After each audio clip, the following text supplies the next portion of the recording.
Shalom, perkenalkan nama saya Cynthia Siahaan dari kelas 10 IPA 5. Mari kita satukan hati kita bersama Allah. Ya Allah Bapa kami yang bertata tinggi dalam kerajaan surga, sebentar kami sebagian daripada firman-Mu Tuhan. Berkatilah hamba-Mu yang ingin memberikan firman-Mu ini agar menjadi sarapan rohani bagi para pendengar-Mu Tuhan. Tuhan, Engkau tahu kami orang yang tidak pernah luput dari dosa, menembus segala itu. Terpuji termulia nama Bapa sekarang dan sampai selama-lamanya. Amin. Baiklah, topik khotbah saya pada hari ini ialah makna memikul salib. Dalam Matius 16 ayatnya yang ke-24 dikatakan, lalu Yesus berkata kepada murid-muridnya, setiap orang yang mau mengikut aku, ia harus menyangkal dirinya, memikul salibnya dan mengikut aku. Sobat Tuhan yang terkasih, untuk menjadi murid Kristus ada harga yang perlu kita bayar. Tuhan Yesus pernah berkata kepada murid-muridnya, setiap orang yang mau mengikutnya wajib menyangkal dirinya.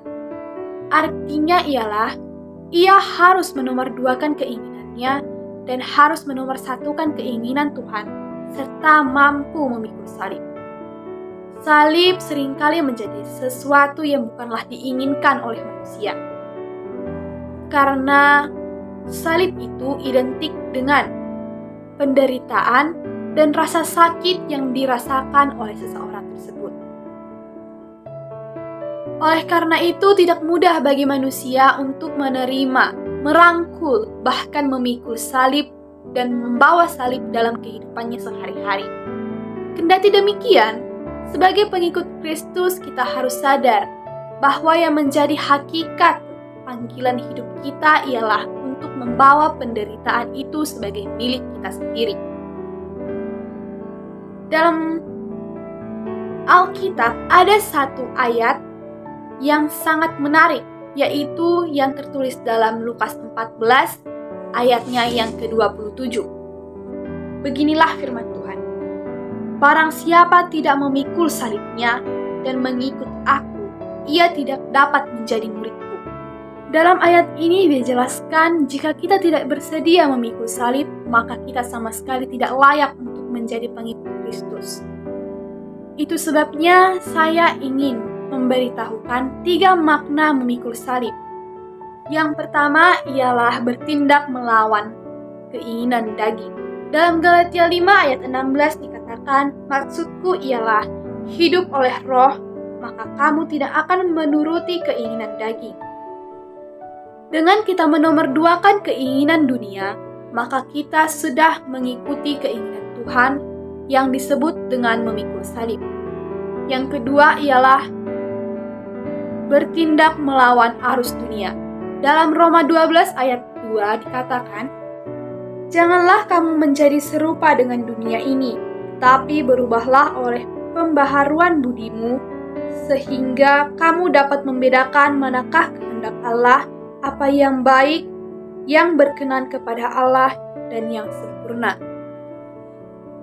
Kita boleh berada dalam dunia yang kotor, jahat, tetapi asalkan kita tidak ikut-ikutan, maka kita pasti bisa melawan arus dunia. Yang ketiga ialah dapat menanggung aniaya karena nama Yesus. Dalam 2 Timotius 3 ayatnya yang ke-12 dikatakan, memang setiap orang yang mau hidup beribadah di dalam Kristus Yesus akan menderita aniaya. Jika masa depanmu ingin cemerlang, relalah dianiaya karena kebenaran dalam nama Yesus Kristus. Jadi dalam khotbah ini kita belajar bahwa ada 3 makna dalam memikul salib, yaitu bertindak melawan keinginan daging, bertindak melawan arus dunia, dan dapat menanggung aniaya karena nama Tuhan Yesus Kristus. Mari kita satukan hati kita bersatu dalam doa. Ya Tuhan, terima kasih kami sudah selesai mendengarkan sebagian daripada firman-Mu. Kiranya Engkau memberkati kami semuanya agar menjadi orang-orang yang dapat memikul salib. Tuhan, Engkau tahu kami orang yang tidak pernah luput dari dosa. Mohon hapuskanlah itu. Terpuji termulia nama Bapa, Sekarang, dan sampai